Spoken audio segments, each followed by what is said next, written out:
Class से start करते हैं और आज हम पढ़ने वाले हैं भारत का संविधान। चलिए एक नज़र डालते हैं। तो पॉलिटी आज से शुरू हो रहा है और ये भारत का संविधान कॉन्स्टिट्यूशन ऑफ इंडिया के बारे में हम लोग जानेंगे, जिसमें कि कुल जो है वो 22 भाग और 22 भाग हैं और 12 अनुसूचियाँ हैं। तो हम लोग भाग 1 से लेकर के भाग 22 तक हम लोग चर्चा करेंगे उनकी, जिसको आप लोग को ठीक तरीके से समझना होगा। आइए चले समझते हैं भाग 1 से। तो भाग 1 में हमारा जो है वो संघ और उसके राज्य क्षेत्र की चर्चा है। संघ और उसके क्षेत्र की चर्चा है। The union and it's territory, ठीक है, टेरिटरी, ठीक, ये हो गया। संघ और उसके राज्य क्षेत्र की चर्चा है, जो कि अनुच्छेद जो है वो 1 से 4 तक में दिया गया है, ठीक है। 1 से 4 तक में, अनुच्छेद 1 से 4 तक में चर्चा है भाग 1 की, संघ और उसके राज्य क्षेत्र। फिर अब बात करेंगे भाग 2 में। तो भाग 2 में नागरिकता है। भाग 2 में क्या है? भाग 2 में नागरिकता, सिटीजनशिप है। सिटीजनशिप यानी कहने का मतलब है कि किन किन को नागरिकता दी जाएगी, किन किन को नहीं दी जाएगी और कैसे दी जाएगी, किसके द्वारा दी जाएगी, ये हम लोग नागरिकता भाग 2 में पढ़ेंगे, जो कि अनुच्छेद 5 से 11 तक दिया गया है। फिर हम लोग आते हैं भाग 3 में। भाग 3 में जो है वो मौलिक अधिकार की चर्चा है। मौलिक अधिकार कहते हैं या फिर मूल अधिकार, यानी फंडामेंटल राइट्स। फंडामेंटल राइट्स, तो ये फंडामेंटल जो राइट्स है हमारा, वो हमारा भाग 3 में दिया गया है, ठीक है। लेशन 3 भाग 3 में दिया गया है, जो कि अनुच्छेद जो है वो 12 से 35 तक है, ठीक है। 12 से 35 तक इसमें चर्चा है मौलिक अधिकार में। इसी में हमारा स्वतंत्रता का अधिकार, शोषण का अधिकार हो जाएगा, शोषण के विरुद्ध अधिकार हो जाएगा। सारे के जितने भी अधिकार है, जो 6 मौलिक अधिकार है, सभी जो इसी भाग 3 के अंतर्गत आ जाएंगे। और जो इसमें संविधान की आत्मा कहे जाने वाले जो इसमें दिया गया है, संवैधानिक उपचारों का अधिकार, ये भी भाग 3 के अंतर्गत ही आएगा। और यदि बात की जाएगी भाग 4 की, तो जो भाग 4 है हमारा वो अनुच्छेद 36 से लेकर के 51 तक के है, 36 से लेकर के 51 तक है, जो कि राज्य के नीति निर्देशक तत्व हैं। भाग 4 में राज्य के नीति निर्देशक तत्व हैं। और ये क्या होता है? Directive principle of state policy. Directive principle of state policy, यानी इसको हम लोग शॉर्ट फॉर्म में कहते हैं डीपीएसपी। क्या कहते हैं? डीपीएसपी कहते हैं। ये हमारा शॉर्ट फॉर्म हो गया DPSP, directive principle of state policy हो जाएगा। राज्य के नीति निर्देशक तत्व जो है ये आयरलैंड के संविधान से लिया गया है। किसके संविधान से? आयरलैंड के संविधान से लिया गया है। ये आयरलैंड के संविधान से लिया गया है। और ये मूल कर्तव्य जो है वो रूस के संविधान से लिया गया है, ठीक है। रूस के संविधान से लिया गया है। कौन? मूल कर्तव्य, ठीक है। ये हमारा आयरलैंड के संविधान से लिया गया है, आयरलैंड के संविधान से। और ये भाग 4 का क है, जो कि आयरलैंड के संविधान से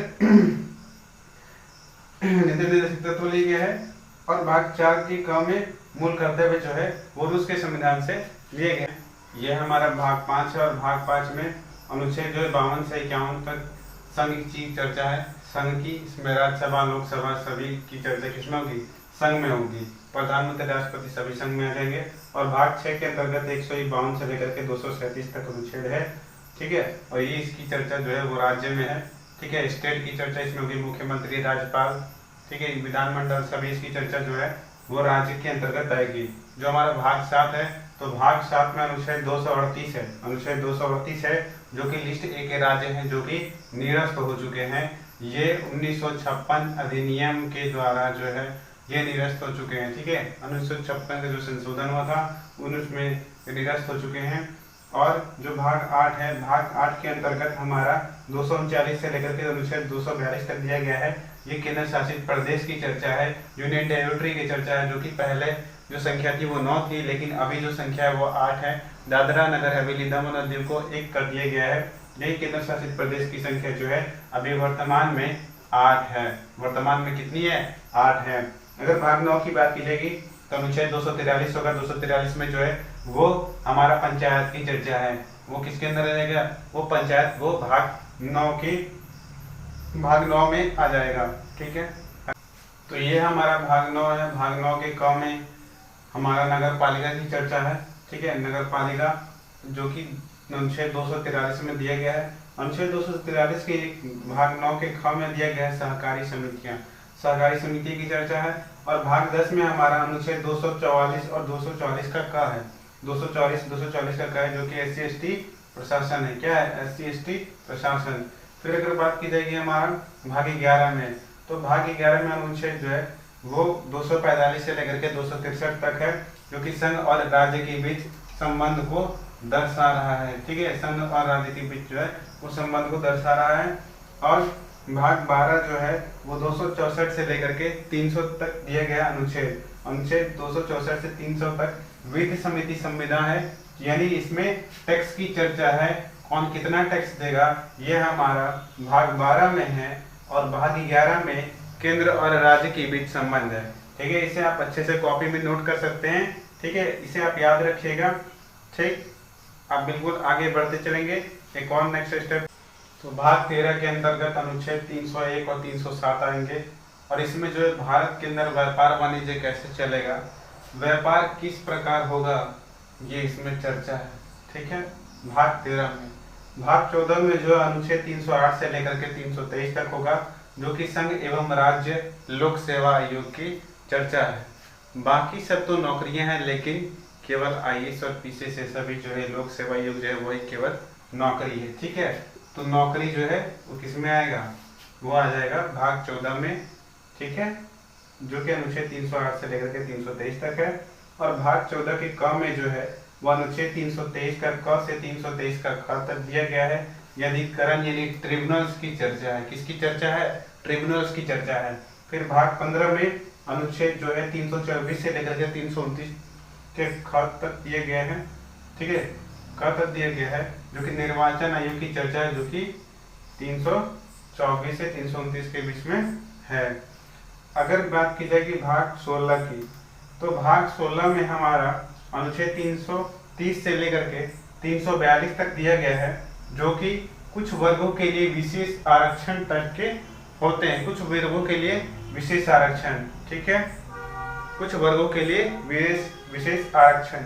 भाग 17 में हमारा आ जाएगा राजभाषा, जो ऑफिशियल लैंग्वेज होता है वो, जो कि अनुच्छेद जो है जो 343 से लेकर के 351 तक दिया गया है। इसमें राजभाषा की चर्चा है।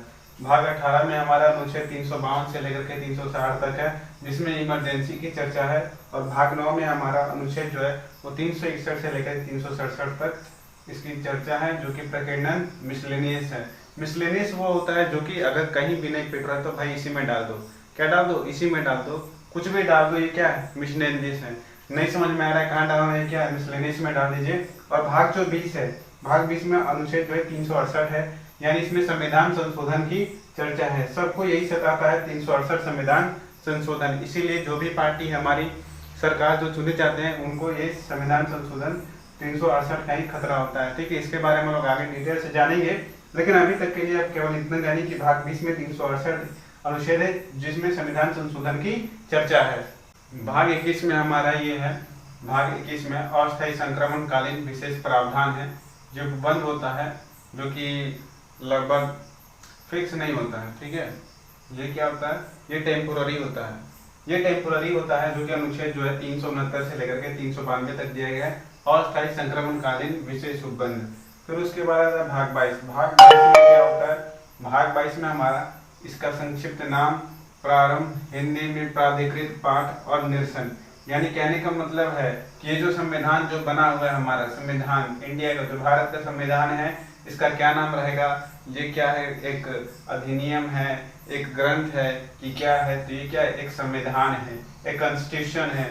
ठीक है, कोई बाद में जाके ये न कह दे कि नहीं ये तो ग्रंथ है, ये महागीता है, तो और भी बहुत सारी चीज नाम हो सकते हैं। इसीलिए इसमें क्या दिया है? भाग 22 में हमारा संक्षिप्त नाम की चर्चा है, क्या नाम रहेगा और इसकी शुरुआत कैसे होगी, किस प्रकार होगी, ये सभी इसमें दिया गया है। और अनुच्छेद जो है 393 से लेकर के 395 तक दिया गया है। ठीक है, तो चलते हैं, आज के लिए इतना ही। फिर आगे नेक्स्ट क्लास में हम लोग अनुसूची के बारे में पढ़ेंगे, जो कि आगे हम लोग देखेंगे अनुसूची के बारे में। ठीक है, धन्यवाद तब के लिए, जय हिंद।